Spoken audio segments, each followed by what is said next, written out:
మకర రాశి వారికి చూసుకున్నట్లయితే మీకు ఈ శుక్రుడు పంచమ స్థానంలోకి వస్తున్నాడు. కాబట్టి పంచమ స్థానంలో ఉండేటువంటి శుక్రుడు ఏదైతే ఉందో ఈ పంచమ భావం అనేటువంటిది కళలకు సంబంధించినటువంటి భావం.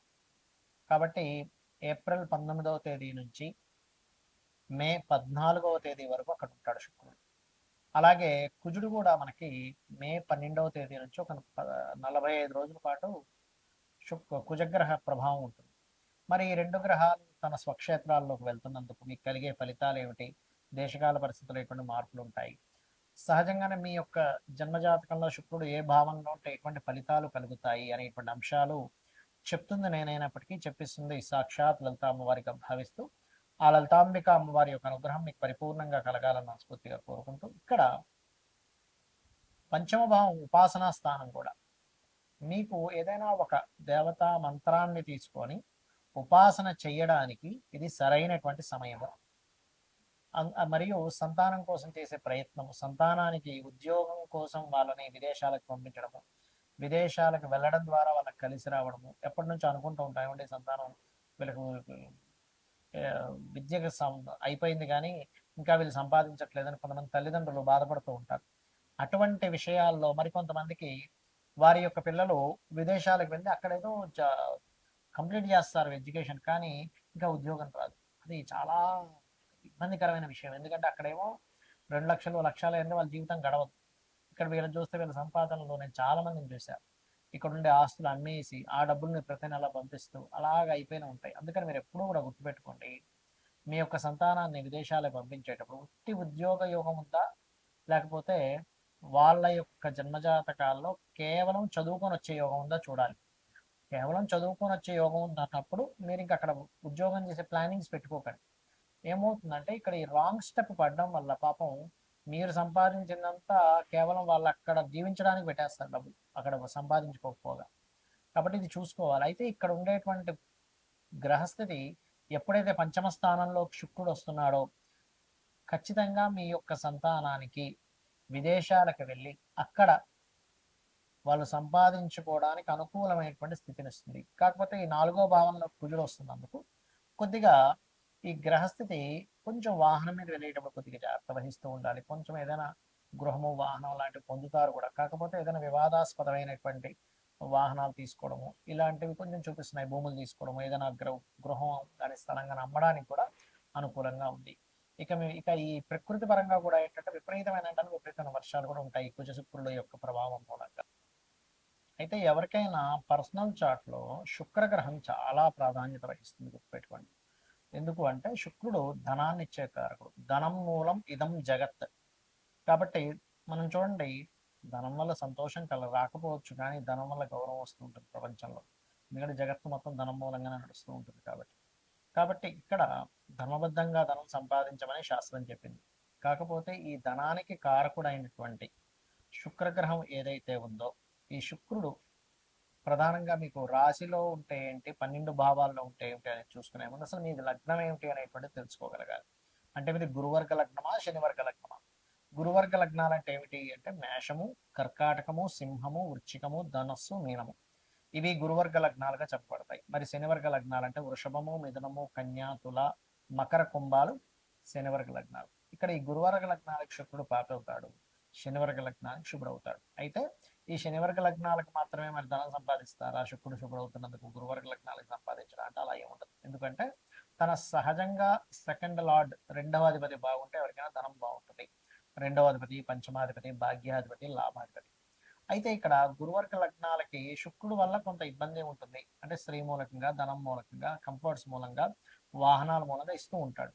అయితే మరలా ఆ శుక్రుడు కనుక కొంత శుభగ్రహాలతో చూడబడ్డా, అంటే అది ఏ రాశుల్లో ఉంది, ఏ నక్షత్రంలో ఉంది, ఏ గ్రహంతో చూడబడుతుంది, ఏ ఏ యొక్క రాశిలో ఉంటూ ఇంకో గ్రహం ఏ రాశిలో ఉండే గ్రహంతో చూడబడుతుంది అనే దాన్ని బట్టి అది శుభుడైనా పాపైనా సరే ఆ యొక్క తత్వాలు మారిపోతూ ఉంటాయి, గుర్తుపెట్టుకోండి.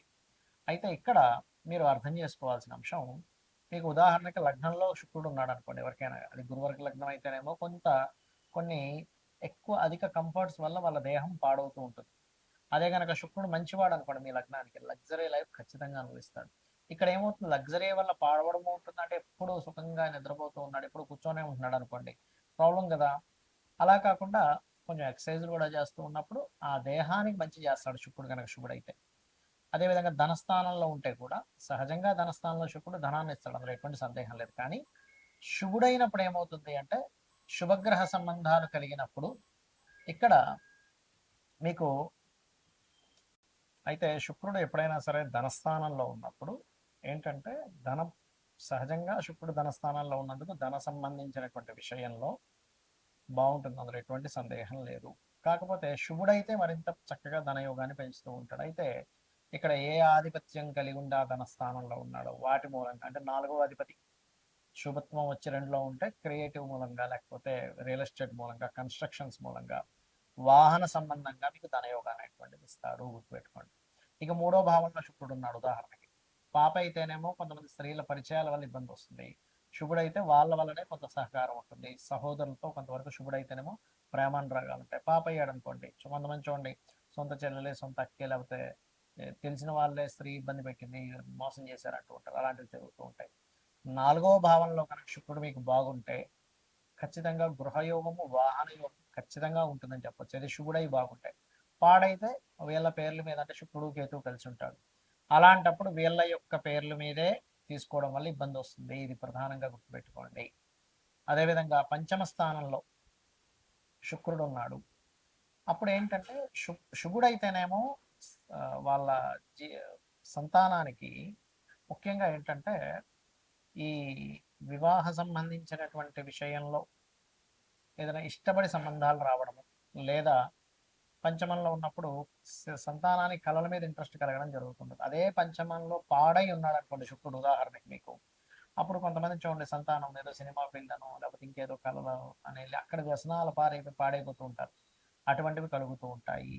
అది ఇక ఇక్కడ ఏంటంటే మీరు కాన్సెప్ట్ అర్థం చేసుకోవాలి, శుక్రుడు శుభుడా పాప, పాప అయితే మరింత పాడైపోయి ఉన్నాడా, శుభుడైనా సరే శుభత్వాన్ని ఇచ్చే దాంట్లో లేకుండా ఎక్కువ పాడైపోయాడా, బాగున్నాడా అనేది ప్రధానంగా చూసుకోవాల్సిన అంశం. ఇప్పుడు ఈ శుక్రుడు 6లో ఉన్నాడు అనుకోండి, ఎవరికైనా శుక్రుడు 6లో ఉన్నా 11లో ఉన్నా ముఖ్యంగా వివాహ జీవితం మీద ఎఫెక్ట్ చూపిస్తాడు. కాబట్టి వివాహ సంబంధించినటువంటి అంశంలో ఎక్కువ ఇబ్బందినిస్తూ ఉంటాడు. అలాగే మనకి కామన్గా ఈ యొక్క శుక్రుడు సప్తమ స్థానంలో ఉంటే ప్రేమ వివాహం అనుకుంటా, కానీ ప్రతిసారి ప్రేమ వివాహం వాళ్ళని రూల్ లేదు. పాప అయితే ప్రేమ మూలంగానే ఇబ్బంది పడతాడు వివాహం చేసుకుందాం. కొంతమంది చూడండి ప్రేమించానండి కానీ దాని తర్వాత చాలా చాలా ఇబ్బంది పడ్డాను అంటూ ఉంటారు, ఇటువంటి జరుగుతూ ఉంటాయి. అదేవిధంగా ఒక్కొక్కసారి శుభుడయ్యాడు అనుకోండి, పార్ట్నర్స్ వచ్చినప్పటి నుంచి బాగుంటుంది, జీవిత భాగస్వామి కావచ్చు, లేకపోతే లైఫ్ పార్ట్నర్ కావచ్చు, బిజినెస్ పార్ట్నర్ కావచ్చు. అష్టమంలో ఉంటే శుభుడైతేనేమో తాతగారి ప్రాపర్టీస్ బాగా కలిసి వస్తాయి, పాప అయితేనేమో తాతగారి ప్రాపర్టీస్ ఉండడం వల్ల వీళ్ళు ఒక్కోసారి పాడైపోతూ ఉంటారు కూడా.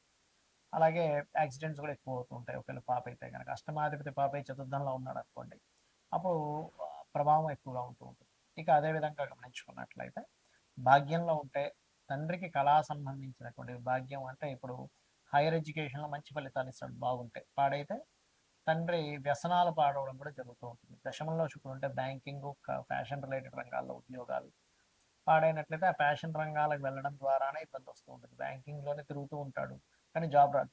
ఇక్కడ ఏంటంటే మీరు దేంట్లో ఎక్కువగా తిరుగుతూ మీ సమయాన్ని వృధా చేసుకుంటున్నారు అనేటువంటి విషయాన్ని కూడా గ్రహం చెప్తుంది, గుర్తుపెట్టుకోండి. అలాగే లాభస్థాన శుక్రుడు ఇందాక మనం చెప్పుకున్నాం, వివాహ జీవితం, వివాహ సంబంధించిన విషయాలకు మంచిది కాదు అని.